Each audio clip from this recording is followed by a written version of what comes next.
Y el Ministerio de Salud reportó hoy 24 decesos por COVID-19 y 3.322 casos nuevos. Esto mientras el gobierno no descarta realizar cambios al permiso de vacaciones. Para hablar del tema, todos los temas de la contingencia con la pandemia, nos acompaña el doctor Eduardo Tovar, vocero de la Sociedad Chilena de Medicina Intensiva. Doctor Tovar, bienvenido a Canal 24 Horas, ¿cómo le va?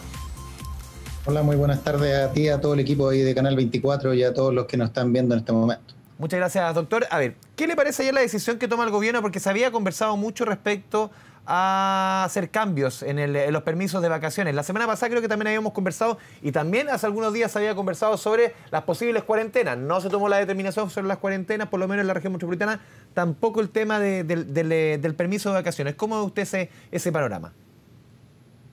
Es un panorama incierto. Llevamos ya varias semanas en el rango alrededor de entre los 3.000, 4.000, hasta cercanos a 5.000 casos tuvimos por ahí algún día.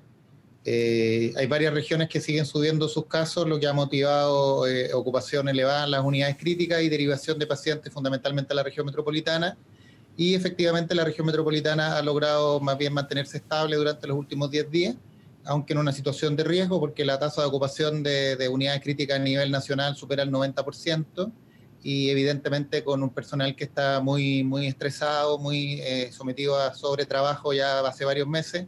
Así que el esfuerzo sobre todo tiene que estar en la prevención y el gobierno tiene que tratar de mandar mensajes que sean consistentes y en el fondo estar atentos a los datos que nos muestren esta situación, porque 4.000 pacientes diarios pueden significar 100 a 150 pacientes que demandan unidades de cuidado intensivo en 10 o 14 días, y es por eso esto que anunció el gobierno de tratar de que todas las instituciones privadas incrementen su capacidad de camas de UCI.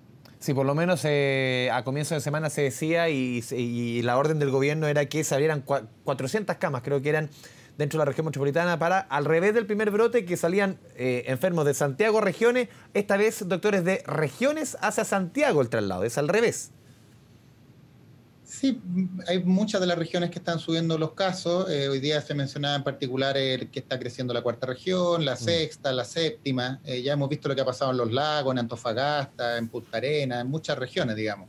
Entonces, algunas han logrado mantener una relativa estabilidad las últimas semanas, pero una estabilidad con tasas de incidencia sobre 100 o sobre 150, que evidentemente refleja que eso conduce más temprano que tarde a saturar el sistema de camas críticas, y más allá de los esfuerzos que realizan todas las instituciones legítimamente en aumentar las camas, el principal factor crítico a esta altura es el personal sanitario, porque mucha de la gente legítimamente está cansada, quiere vacaciones, y la capacidad ya de volver a sumar intensamente a otros equipos, como fueron otros colegas de la medicina interna o equipos de anestesiología, se ve compleja porque ya pasan muchos meses y es normal que todos quieran un poco dedicarse a lo habitual en que se desempeña. La diferencia de lo que fue el primer brote, doctor, si usted nos puede explicar mucho mejor, por lo menos las camas en las secciones intensivas, tanto el sistema público como el sector privado, se ve mucho más ocupado por enfermedades que no son COVID, que no es tan fácil llegar y de sacar a personas, a enfermos justamente que no son COVID, para disponer justamente de esos espacios para enfermos por coronavirus. ¿Es muy distinta la situación respecto al primer brote? Una de las principales diferencias de la situación actual tiene que ver con que tenemos muchos pacientes con patologías no COVID que demandan cama crítica.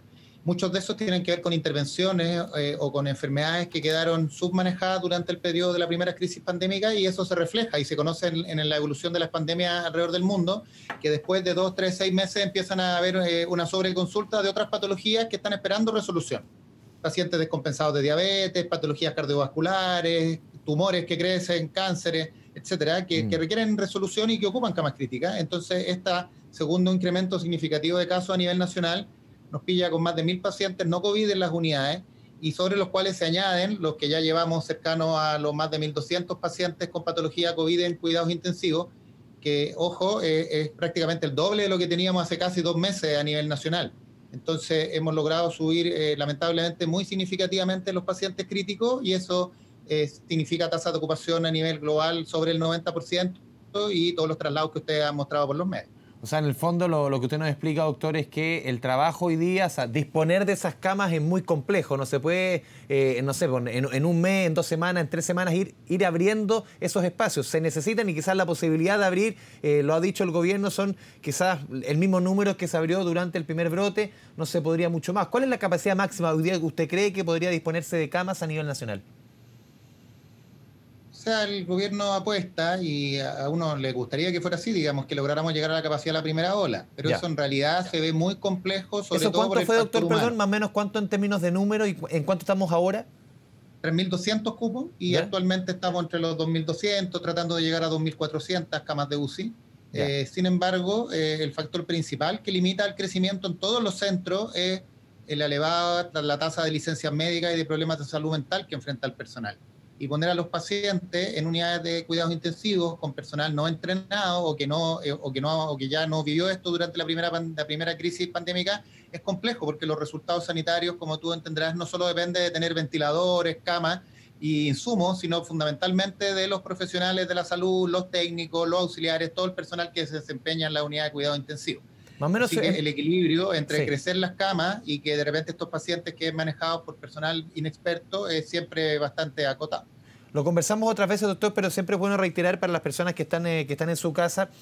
En una cama crítica, una cama de una unidad intensiva, ¿cuántos profesionales están trabajando alrededor de un enfermo? Porque no es solamente el doctor, aquí hay muchos más. O sea, aquí obviamente hay un equipo interprofesional que involucra desde los auxiliares de aseo, ¿Mm? desde los técnicos, que en general están en relación 1 cada 2 camas en un cuidados intensivos, equipos de enfermería, que depende de la complejidad de los pacientes, a veces pueden estar un enfermero o enfermera por paciente, o cada 2 o cada 3, según la complejidad. En general estos pacientes COVID son complejos, así que tratamos de privilegiar relaciones enfermero-enfermera por cama de 1 a 2 o máximo 1 a 3, y equipos de médicos de turno, que en general están cada 6 u 8 camas, y equipos de médicos diurnos, intensivistas, que pasamos visitas y podemos ver 12, 15 pacientes que el resto del equipo está manejando. A esto hay que sumar los kinesiólogos o kinesiólogas, profesionales de farmacia clínica, terapeutas ocupacionales. En el fondo, no es raro que uno, por ejemplo, nosotros en condiciones basales, que manejamos 55 camas críticas en nuestro centro universitario, el pool de personal que necesitamos para echar a andar a eso ronda alrededor de las 250 personas, entre técnicos y profesionales de la salud. Entonces, es fundamental ante este escenario que todas las instituciones vamos a hacer lo posible por incrementar las camas, pero no podemos asegurarlo porque hay una variable que no manejamos y es finalmente la cantidad de personas competentes que podemos tener trabajando con nosotros. Es que la comunidad nos colabore manteniendo las medidas de precaución, evitando la movilidad innecesaria y haciendo lo posible por protegerse para que nos mantengamos, ojalá bajemos de esta situación de casos diarios de rango 4.000 y nos subamos a algunas de las proyecciones que a inicio de diciembre nos mostraba el Ministerio, que podíamos llegar a 6.000 casos diarios o a 9.000 casos diarios, que sin lugar a dudas sería un escenario catastrófico y con altas probabilidades de hacer colapsar el sistema sanitario. Pero en la práctica, doctor, estamos viendo lamentablemente en varias zonas del país, zonas de vacaciones y otras no, muchas fiestas clandestinas, mucha celebración en estos días que es tan complejo. ¿Cómo ve usted desde una sala de medicina intensiva justamente esas fiestas clandestinas que no se detienen? Muchos jóvenes, ¿cuántos jóvenes atienden hoy día? Están en salas intensivas, en unidades críticas por COVID, muchos que se sienten inmunes. En varios de los centros ya se ha reportado, y lo dice el Ministerio en sus reportes, que la edad promedio de los casos COVID ha bajado, y nadie está libre de tener una evolución grave y de finalmente requerir llegar a la UCI o tener que intubarse y estar en ventilación mecánica. Entonces, nosotros hemos tenido pacientes de 35, 40, 45 años acá con nosotros en la unidad de cuidado intensivo, incluso requiriendo soporte extracorpóreo. Entonces, finalmente nadie está libre, los más jóvenes tienen menos riesgo, pero que hay un tema también de responsabilidad social, que lamentablemente nuestra sociedad ha extraviado durante tal vez los últimos años, que no solo pensar en el individuo, no solo pensar en su núcleo chico, sino que pensar un poquito más allá y tratar de cuidarnos entre todos. Y ese mensaje, el de cuidarnos entre todos, que finalmente tiene que permear entre la gente y saber, todos entendemos que es complejo estar encerrado, que es complejo no tener contacto social con más personas, sobre todo en el caso de los más jóvenes, como tú mencionabas, pero hay que tratar de que esos mensajes positivos, de cuidarnos, de ayudar en esta situación, son centrales en esta etapa donde todavía no vamos a tener acceso a una vacunación masiva que permita efectivamente lograr un control más significativo de la pandemia. Justamente respecto a la vacunación, en los últimos días el presidente de la República el viernes hizo una cadena nacional entregando los detalles del cronograma respecto a la vacunación. ¿Cómo ven ustedes desde la Sochimi esos plazos que se ha impuesto el gobierno? 2 millones de vacunas deberán llegar pasado mañana, otras 2 millones de Sinovac Biotech deberán llegar el día domingo, de acuerdo al cronograma del gobierno, 5 millones de personas vacunadas al primer trimestre, prácticamente el 80% de la población al primer semestre. ¿Ustedes lo ven posible alcanzar esos números? O sea, es posible, es fundamental para poder efectivamente tratar de tener un segundo semestre que se asemeje más a un escenario de normalidad para las unidades de cuidado intensivo, para los hospitales, para la atención primaria, para todo el resto de pacientes que se enferman de otras cosas y que demanda de nuestros servicios. Y sobre todo para la comunidad, porque en el fondo toda la gente legítimamente queremos tratar de pasar a un formato de vida y de relación más parecido a lo previo. Ahora, para eso es fundamental transmitir confianza en las vacunas, educar a la comunidad, dar mensaje a través de los referentes que ellos tienen. Probablemente uno de los problemas que hemos tenido con llegar a la juventud es que hablamos de la autoridad o del ministro o incluso de nosotros, de la sociedad científica, y ellos ocupan otros mecanismos para comunicarse, las redes sociales, influencers, otros mecanismos a través de los cuales tenemos que tratar de llegar de forma efectiva en los grupos que están tendiendo a cumplir menos las normas de cuidado que todos conocemos. Y efectivamente la única solución real es un programa de vacunación masiva que afecte el 70-80% que cumpla esa cobertura y que de esa manera podamos tener, esperábamos todos, un segundo semestre más tranquilo de lo que estamos viviendo en la mitad del verano. Sí, vacunación masiva que de acuerdo al gobierno debiese comenzar a principios de febrero. También ha estado la polémica, doctor Tovar, respecto a trabajadores de la salud de la FENATS de Temuco. No son muchos, son unos pocos, pero que están llamando, que ellos no quieren vacunarse con la vacuna de Sinovac, ellos quieren la de Pfizer. Que los trabajadores de la salud estén poniendo en duda una vacuna respecto a otra, que prefieran una, que no quieran otra. ¿Qué mensaje también se manda a la ciudadanía? Yo creo que ahí solidarizamos con la palabra del ministro, con las palabras de la presidenta del Colegio Médico. Nosotros como representantes de diferentes sociedades científicas tenemos que respaldar el plan nacional que lidera el ministerio y que está de fondo respaldado por un grupo de expertos que son finalmente los que van determinando cuál de las diferentes vacunas tienen criterios para entrar y en qué población finalmente esta se va a aplicar, digamos.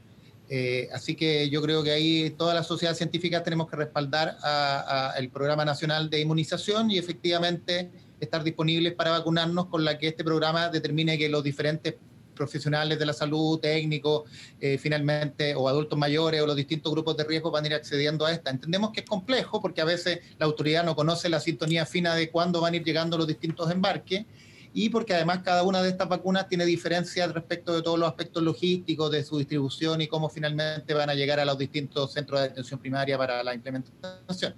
Pero el mensaje central para la comunidad es confiar en los procesos de vacunación. Esto no es azaroso, esto está basado en ciencia y hay diferentes grupos de expertos que están asesorando en estos aspectos a las autoridades nacionales y en el mundo con diferentes procesos de autorización de las vacunas.